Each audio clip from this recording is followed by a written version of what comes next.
আসসালামু আলাইকুম। করে দেখাবো গুঁড়া দুধের হালুয়া। আমার প্রচণ্ড পছন্দের একটা হালুয়া। অনেকে এটাকে গুঁড়া দুধের সন্দেশও বলে।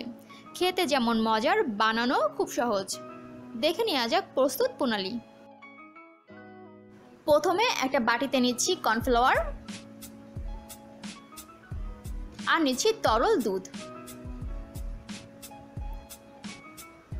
এখন এই দুইটাকে ভালো করে মিশিয়ে নিব, কোনো দলা যেন না থাকে।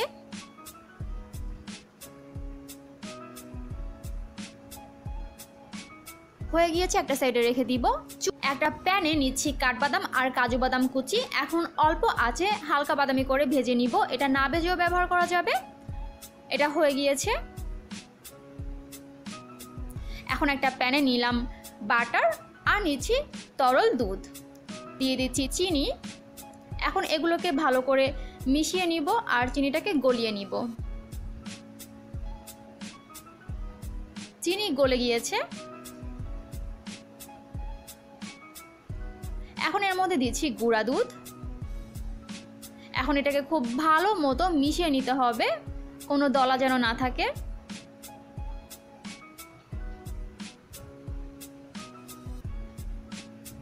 এখন কিন্তু চুলার আঁচটা আছে অল্পতে।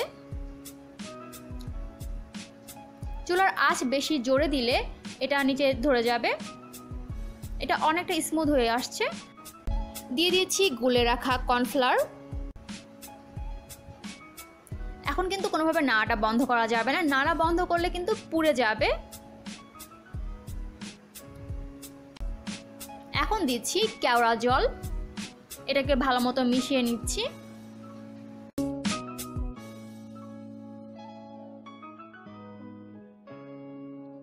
এটা অনেকটাই শুকিয়ে এসেছে। এখন কিন্তু কোনোভাবে নাড়াটা বন্ধ করা যাবে না, নাড়া বন্ধ করলে কিন্তু পুড়ে যাবে।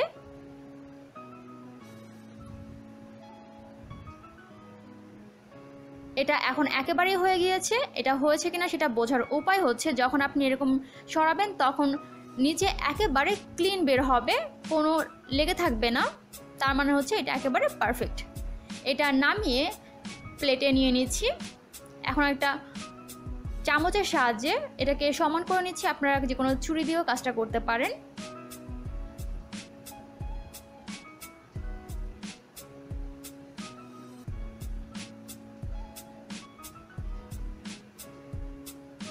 এখন সেই তেলে রাখা বাদাম কুচিগুলো দিয়ে দিচ্ছি। আপনারা কিন্তু চাইলে কিশমিশ দিয়েও পরিবেশন করতে পারেন। এখন এটাও একটু চামচ দিয়ে সমান করে দিচ্ছি। এইটা এখন ঠান্ডা করে নিব। পুরোপুরি ঠান্ডা করার পরে 1 ঘন্টা ফ্রিজে রাখবো। ফ্রিজ থেকে বের করার পরে এটা কেটে নিচ্ছি আমার পছন্দ মতো।